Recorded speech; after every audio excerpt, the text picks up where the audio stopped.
Hola, hoy vamos a analizar a fondo un conjunto de fuentes fascinantes sobre la psicología del dinero.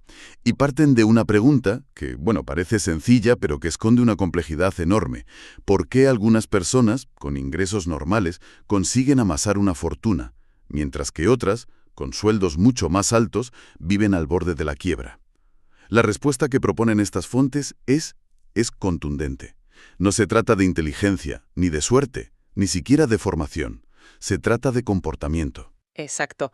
Y es una idea que choca mucho con cómo solemos pensar en las finanzas, ¿no? Nos las imaginamos como una ciencia dura, como la física. Con leyes, fórmulas. Sí, si pones estos datos aquí, obtienes este resultado, siempre. Eso es. Pero las fuentes argumentan que eso es un error, que las finanzas se parecen mucho más a la psicología. Un campo, pues, dominado por emociones, por sesgos, por miedos. Y por las historias que nos contamos a nosotros mismos. Totalmente. Historias que nos influyen a todos, seamos conscientes o no. Y para que esto no quede en una simple teoría, lo ilustran con dos casos reales que son, como el día y la noche. Por un lado tenemos a Richard Fuscone, Ah, sí. un auténtico titán de las finanzas, graduado en Harvard, directivo de alto nivel en Merrill Lynch. Vamos, la clase de persona que esperarías que gestionara su dinero a la perfección. El genio de las finanzas. Pues acabó en bancarrota en 2008. ¿Y en el otro extremo? Ronald Read, un hombre que se pasó la vida trabajando como conserje y empleado de gasolinera en un pueblo pequeño de Vermont. Nadie le prestó nunca demasiada atención, imagino. Para nada. Cuando murió, se descubrió que había dejado una fortuna de más de $8 millones. ¿8 millones? Sí, a la caridad y a su familia. Es increíble. Entonces, la pregunta que va a guiar todo nuestro análisis de hoy es esa. ¿Qué es lo que separó a Fuscone, el genio de Harvard, de Read, el conserje? Claro. No fue el cerebro ni las oportunidades, fue el comportamiento. Y creo que desgranar esa idea va a ser un viaje muy revelador. Totalmente, porque nos obliga a mirar nuestras propias decisiones de una forma completamente nueva. Pues empecemos por la base de todo. Una de las ideas más potentes que he encontrado en las fuentes es una frase de solo 3 palabras. Nadie está loco. Uf, esa es fundamental. Sugiere que aunque la decisión financiera de otra persona nos parezca una locura total, para esa persona tiene una lógica interna perfectamente válida. Una lógica moldeada por sus experiencias, claro. Es el punto de partida clave. El ejemplo clásico que se menciona es el de una persona con ingresos muy, muy bajos que compra un billete de lotería. Sí, Desde una perspectiva puramente financiera, es un desastre. La probabilidad de ganar es casi nula. es un gasto irracional, te diría cualquier analista. Claro, te diría que esos 2 euros estarían mejor en una cuenta de ahorro, generando nada. Pero claro, eso es mirar la decisión a través de una hoja de cálculo de Excel. Exacto. Si la miras desde la perspectiva de esa persona que quizás no tiene ahorros, ni acceso a inversiones, ni ve una forma realista de mejorar su situación, ese billete de lotería no es una inversión, es la compra de un sueño. Es una esperanza. Es la única oportunidad tangible, por muy remota que sea, de sentir un atisbo de esperanza en toda la semana. El valor no es matemático, es emocional. Las decisiones sobre dinero no se toman en Excel. Se toman en la mesa de la cocina, a menudo con presión, con miedo. Y esas mesas de cocina son mundos distintos para cada uno. Totalmente. No es lo mismo crecer escuchando a tus padres hablar de lo bien que les fue invirtiendo en los 90 Claro. que crecer con el miedo de que la bolsa es una guarida de serpientes porque perdieron la mitad de sus ahorros en la crisis de 2008. Son dos universos paralelos, ha dado en el clavo. De hecho, uno de los textos que hemos analizado presenta una estadística que, me dejó dándole vuelta varios días. A ver, Dice que nuestras experiencias personales con el dinero, que representan una fracción infinitesimal de la historia financiera mundial, ¿un 0,000? algo así, sí, un 0,00001%. Pues bien, esa diminuta experiencia llega a determinar hasta el 80% de nuestra visión sobre cómo funciona la economía. Es una cifra brutal. O sea que estamos construyendo nuestro mapa del mundo financiero basándonos en el jardín de nuestra casa. Precisamente. Ignorando que existen continentes enteros que ni hemos visto. Y eso explica por qué los debates sobre dinero son tan tensos, tan personales. Claro. Cuando discutes con alguien sobre si es mejor comprar o alquilar, No estás debatiendo sobre matemáticas. Estás cuestionando su historia. Sin darte cuenta, estás cuestionando su historia personal, sus cicatrices, las lecciones que aprendió. Estás cuestionando su visión del mundo. Por eso, entender que la lógica del otro es simplemente distinta a la tuya, pero no necesariamente loca, es el primer paso para tener una relación más sana con el dinero. Esto me parece clave, pero me lleva al extremo opuesto. ¿Qué pasa con la gente que acumula una riqueza enorme y aún así sigue arriesgándolo todo? Las fuentes hablan de esto como una de las trampas más peligrosas, el no saber cuándo es suficiente.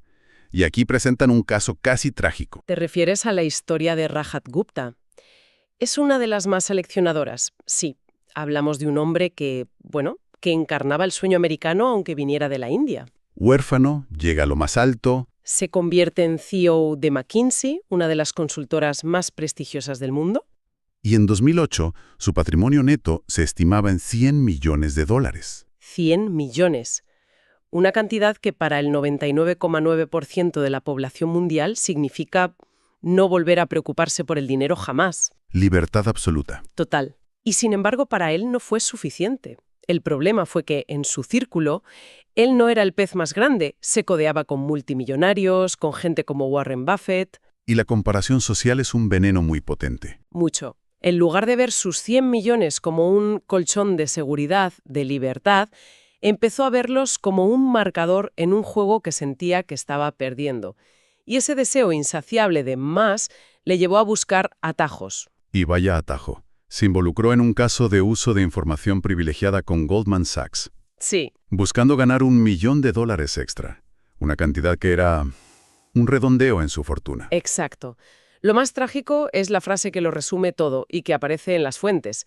Arriesgó lo que tenía y necesitaba por algo que no tenía y no necesitaba. El resultado fue devastador. Acabó en la cárcel. Su reputación quedó destruida para siempre. Perdió muchísimo más que ese millón que quería ganar.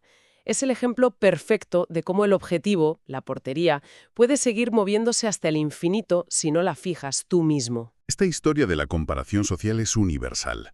El caso de Gupta es extremo, pero todos lo vivimos a pequeña escala, ¿no? Ves el coche nuevo del vecino, las vacaciones de un amigo en redes sociales.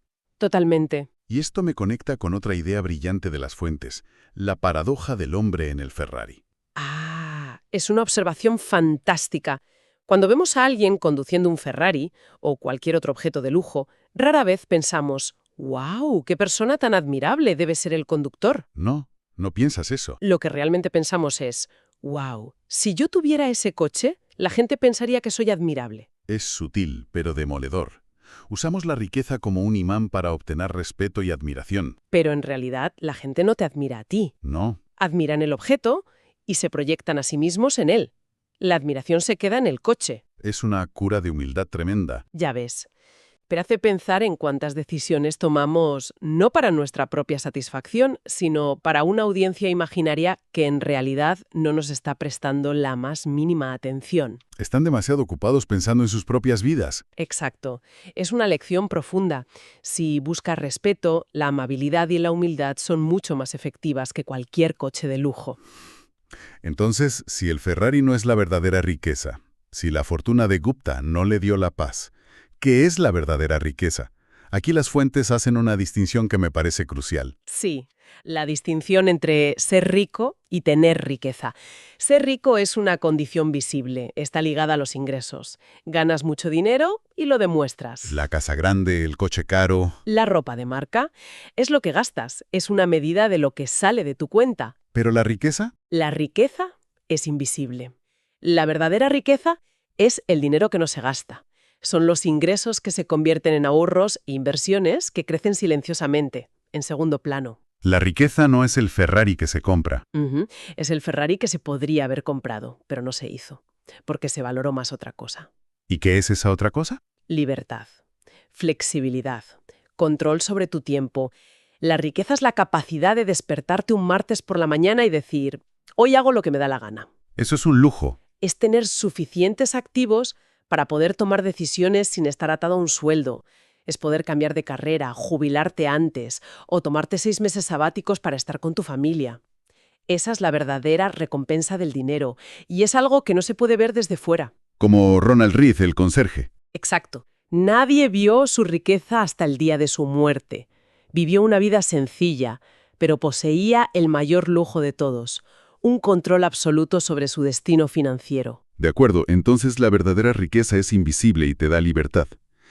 La siguiente pregunta que se desprende de las fuentes es obvia. ¿Cómo se construye esa riqueza?